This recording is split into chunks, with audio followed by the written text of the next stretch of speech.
जन्म तारीख सुंदर आयोजन राखी बुजुर्ग महापुरुषों जड़े दर्शन लाभ करा खूब धन्यवाद कहवाय आ समय साहेब अनुभवे पण आ भजन दिलवाद है एटले एमना परिवार ने खूब खूब धन्यवाद। आजरा प्रसंगे फतेपुरा जागलाथी मारी बाजू में बैठेला भिखुराम महाराज चिखोदरा निवासी वीरराम महाराज आज गामना अने एमना कुटुंब काका थाय एवा चनाराम महाराज अने एना अमरा एक बलजीराम महाराज अने अमरा निस्ती किशनराम जोखेना नेराथी अमरा मावतरना बाबानो तो दुख नहीं बनतो मने चार पर्सन पधार्या अने अमरा नीलेश भाई खूब मंडळ साथे पधार्या खूब धन्यवाद कहेवाय। बोल सद्गुरु महाराजनो जी। हवे हूँ भिखाराम महाराज ने विनंती करूँ एक वाणी नो लाभ है भिखाराम महाराज फतेपुरा।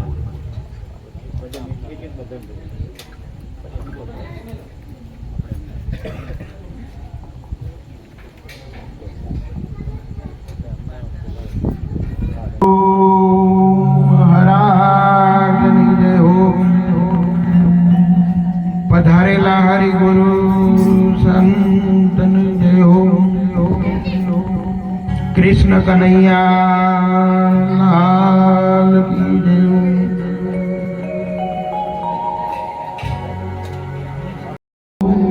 महाराज पधारेला हरि गुरु संतन जय हो। कृष्ण कन्हैया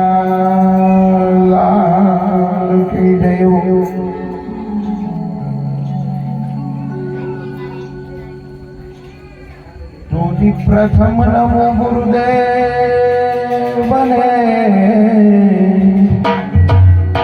જેમણે આપ્યું નિજ જ્ઞાન જ્ઞાને ગોવિંદ ઓળખ્યા મરટડી ગયા દેહ અભિમાન તો જે મોટામાં મોટો ગણ્યો ને ગુરુ ગણો મહિમા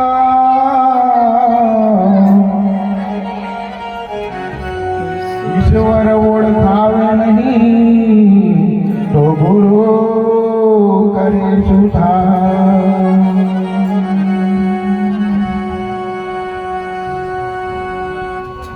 સદગુરુ મહારાજ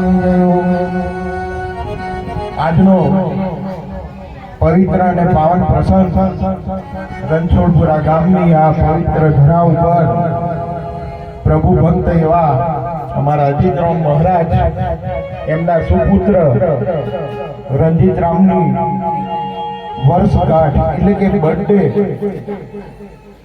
હોવાને કારણે આજે એમણે ભજન સત્સંગનો કાર્યક્રમ રાખી આજના પ્રસંગની અંદર ઉપસ્થિત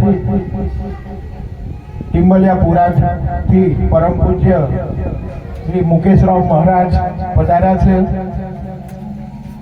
આણંદ ચિખોદરા મુકામેથી અમારા વિનુરાવ મહારાજ તથા આજ ગામના સનારાવ મહારાજ અને ભલારાવ મહારાજ તથા આ કરોલીનું ભક્ત મંડળ બહુ સરસ મંડળ છે. સરસ ભજન કીર્તન થઈ રહ્યું છે. વિશેષમાં આજનો જે કાર્યક્રમ રાખવામાં આવ્યો છે એ જન્મ દિવસ નિમિત્તેનો કાર્યક્રમ છે.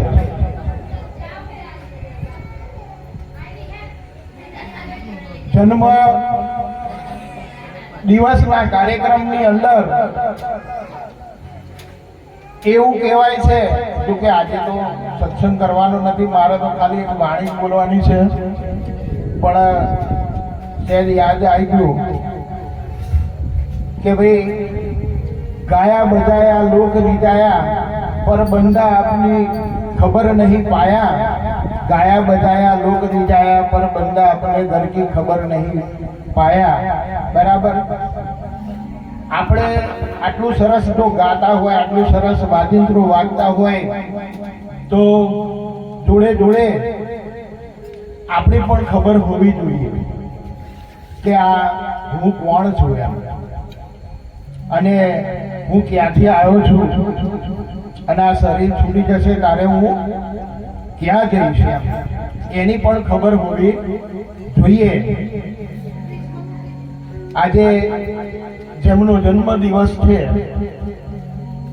આમ તો આપણે એવું માનીએ છીએ કે જન્મ દિવસની ઉજવણી કરીએ છીએ, પણ એવું વિચારતા નથી કે મારા જીવનનો એક દિવસ, એક વર્ષ ઓછું થયું છે. પણ આપણે જન્મ દિવસને મહત્વ આપીએ છીએ, જે આપણા જીવનનો એક વર્ષ ગયું એને ગણતા નથી. અને સાહેબ એમ કરતા કરતા આ જીવન ક્યારે પૂરું થઈ જશે એની કદાચ કોઈને ખબર પડશે નહીં. એટલે કહ્યું કે આયો ખરો પણ જાણ્યો નહીં મનુષ્ય દેહનો મર્મ. શેર લોટના કારણે કોટી બધા કર્મ.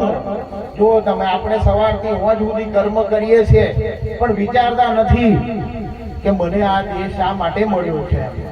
પરમાત્માની પ્રાપ્તિ કરવા માટે સાહેબ મળ્યો છે, આપણી ઓળખાણ કરવા માટે મળ્યો છે. પણ આપણે બધા શું કરીએ છીએ? સંસારમાં કાર્ય કરવામાં આપણે વાપરી કાઢીએ છીએ. અહીં તો આ મંડપ નીચે બેઠેલા બધા હરિભક્તો છે, બધા પરમાત્માને પોતાની ઓળખાણ કરીને બેઠા છે. પણ એ વાત આપણે ના ભૂલવી જોઈએ કે મને શા માટે આ દેહ મળ્યો છે. અને કદાચ પરમાત્મા જો આપણને મળી ગયા હોય, પરમાત્માની ઓળખાણ થઈ ગઈ હોય, પરમાત્માના દર્શન થયા હોય તો સાહેબ આ શરીર તકે ત્યાં સુધી રહેવાની વાત કરી છે. તમે જુઓ કે પેલા આંબા પર કેરી આવે ને ત્યારે સૌથી પહેલા કાચી કેરી હોય અને એનો રંગ પણ લીલો હોય છે. બરાબર? લીલો રંગ હોય પણ જો એક જગ્યા ઉપર ટકી રહે, ગમે એટલા વાવાઝોડા આવે, ગમે એટલા છોકરા પથરા મારે, બરાબર, ગમે એટલો ગરમી પડે, પણ જો એ જગ્યા ઉપર એ કેરી ટકી રહે ને તો એક દિવસે કેરીનો રંગ બદલાય, અને રંગ બદલાય અને એ કેરીનો તમે જુઓ તો કાચીમાંથી પાકી થાય, અને એની જે પેલી ખટાશ હતી ને, કાચી જાર હોય ત્યારે ખટાશ હોય, એ એની ખટાશ જતી રહે અને પછી મીઠાશ આવે, અને એ મીઠાશ આવ્યા પછી તમે જુઓ તો એ કેરી જ્યારે પાકી થાય ને અને જ્યારે નીચે પડે ત્યારે એની અંદરથી એનો ગોટલો, છોડું ને રસ બધું છૂટું પડી જાય છે, અને એ જ કેરી એના જેવો બીજો એક આંબો ઉછેરી શકે છે, એમાંથી જ એના જેવો એક નવો આંબો બની શકે છે. સાહેબ, આ એની વિશેષતા છે. એમ આપણને જો કદાચ આ શરીર મળ્યું છે અને સદગુરુ જો મળી ગયા હોય ને તો એ જગ્યા ઉપર આપણે ટકી રહેવાની જરૂર છે, એ જગ્યા આપણે સાચવવાની જરૂર છે કે ભાઈ આ બદલાવું ના જોઈએ. કેમ કે આ સંસારની અંદર ઘણો બધો વાવાઝોડા આવવા, જો ને કમોસમી આવા વરસાદો પણ થાય છે, આવા વાવાઝોડા આવે છે, ગરમી પડવાની છે, બધું થવાનું છે. તમે નહીં સાંભળ્યું હોય એવા પ્રસંગો બનવાના છે, પણ આપણે આપણી જગ્યા સાચવી રાખવાની, અને આ શરીર ટકે તો સુધી સાહેબ જેણે જેણે આ ભજન કીર્તન સત્સંગ કર્યો અને જીવનમાં ઉતાર્યો છે ને એનું જીવન ધન્ય છે, એના જન્મ મરણ મટવાના છે. બાકી સદગુરુ મહારાજ જ્યારે આપણને મળ્યા ને ત્યારે તમને નક્કી કરાવી દીધું છે કે તું જન્મ્યો નથી, તું મરવાનો નથી. પણ આપણે એ જગ્યા ઉપર ઉભા રહીએ ને તો આપણા જન્મ મરણ મટે એવા છે. મહારાજે તો કહી દીધું એટલે શું મટી ગયા? ના, મહારાજે કહ્યું એટલે મટે નહીં, પણ એ જગ્યા ઉપર આપણે જ્યાં સુધી ના ઉભા રહીએ, એ સમજણના ઘેર આપણે ના રહીએ ને તો સુધી મટતા નથી. મટાડવાની વાત કરી છે મહારાજે, બરાબર? અને એટલે કહ્યું કે ગુરુ બિન જ્ઞાન ના નીપજે ને ગુરુ બિન મીટે નહીં ભેદ, ગુરુ બિન સંશય ના ટળે ભલે વાંચો ચાર વેદ. બધુંય કરો સાહેબ, પણ આ સદગુરુ વગર આ જ્ઞાન પ્રાપ્ત થતું નથી. સંસારનો બધા જ્ઞાન એમને તમને પ્રાપ્ત થઈએ છે, એ કોઈની જોડે શીખવા નહીં જવું પડે, પણ આ આત્મ જ્ઞાન છે ને એ જ્ઞાન તમારે સદગુરુ વગર કોઈ દિવસ મળતું નથી. અને એટલે જ તમે જુઓ કે જેટલા જેટલા આ જગતમાં અવતારી પુરુષો થયા, નરસિંહ મહેતા, મીરાબાઈ, ગંગા સતી, પાનબાઈ, જલારામ, તુકારામ, બરાબર, આ બધાએ ગુરુ કર્યા એવું જ નહીં, પણ અવતારી પુરુષો રામ કૃષ્ણ રામાપીર આવા અવતારી પુરુષોએ પણ ગુરુ કર્યા છે, અને ગુરુ કર્યા ત્યારે જ એમને ખબર પડી છે સાહેબ, ગુરુ વગર કોઈ દિવસ જ્ઞાન મળતું નથી, અને ગુરુ વગર પોતાની ઓળખાણ પણ થતી નથી. અને એટલે તમે જુઓ કે પેલો લાખો વણઝારો પેલી કોઠોની અંદર મિશ્રી ભરીને જતો હતો ને, તારે રામદેવજીએ કહ્યું કે આ તારી કોઠીઓમાં મિશ્રી ભરી છે. તારે પેલા એ શું કહ્યું? ના ના, આ તો કે છે મીઠું ભર્યું છે. એમણે કહ્યું કે આમાં મિશ્રી ભરી છે, કે ના, આ તો મીઠું ભર્યું છે, કારણ કે પેલાને ટેક્સ ભરવો પડતો હતો, એટલે આણે આવું લાખા વણઝારે કહ્યું. હવે એમણે ઈશારો એવો કર્યો હતો કે આ કોઠીઓમાં ભરી છે, પેલી કોઠીઓની વાત કરી નથી. પણ આપણે શું સમજીએ છીએ કે પેલા ઉપર જે પેલી ગુણો લાદેલી છે ને એવું સમજતા હતા, પણ એમને રામદેવજીએ સીધો ઈશારો કર્યો કે આ કોઠોની અંદર મિશ્રી ભરી છે. તો આપણે શું સમજીએ છીએ? ના, કે છે આમાં તો મીઠું ભરેલું છે, અને એવું સમજીને જ આપણે આ વાપરવા માંડ્યો છે. જુઓ તમે, બરાબર, આ સંસારના કામ કરવામાં પૂરું થવા આવે, બરાબર. આ શરીર એ તો મુદતવાળું છે, ક્યારે કોનું છૂટી જાય એ તો કશું કહેવાય હે? કોઈ એની તારીખ ખરી? કોઈ ગેરંટી ખરી? કશું નહીં. અને બજારમાં આપણે કોઈ વસ્તુ લેવા ગયા હોય ને તો આપણે એની ગેરંટી વોરંટી માંગીએ છીએ કે ભાઈ મારે ટીવી લેવું છે, કે આ કેસિયો લેવો છે, કે પછી કોઈ હાર્મોનિયમ લેવું છે, તો આપણે પહેલું જ પૂછીએ છીએ કે આની વોરંટી કેટલી, કે એની બધાની વોરંટી તમે માંગો છો, પણ તમારી વોરંટી પેલી છે, આપણી પોતાની વોરંટી નહીં. જુઓ તો એટલે આવો સરસ આપણને મનુષ્ય અવતાર મળ્યો છે અને આ અવસરની અંદર આપણે પરમાત્માને રાજી કરી દેવાના છે અને આ અવસરને આપણે ઉજવી દેવાનો છે. બરાબર, વધારે નહીં કહેતા, આપણે ભજન તરફ જઈએ. બોલો સદગુરુ મહારાજ જય હો, જય હો, જય હો. હે મારા પ્યારા ગુરુજીનો પરવાનો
बताव्या मरमता मेरा उतर गया सूरज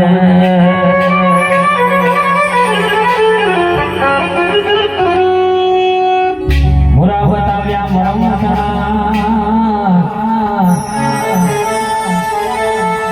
मेरा उतर गया सूरज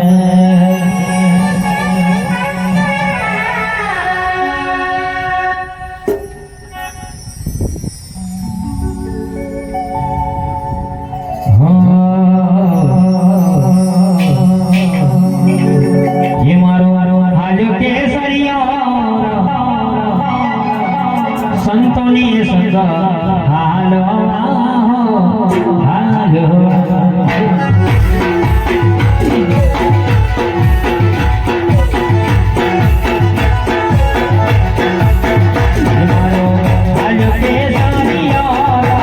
संतोनी संग हालो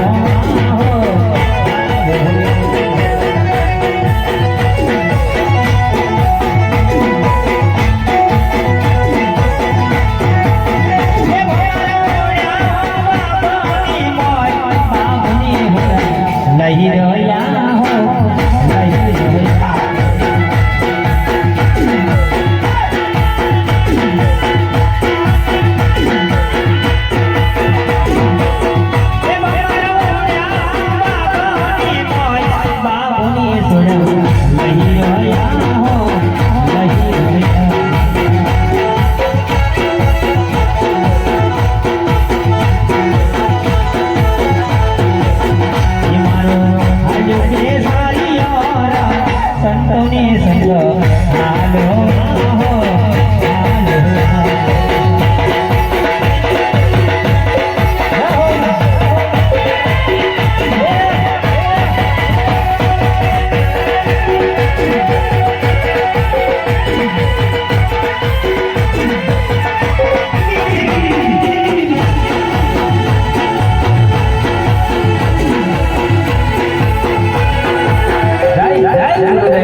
નહીં જોયા હો નહીં જોયા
birthday to you. Happy birthday.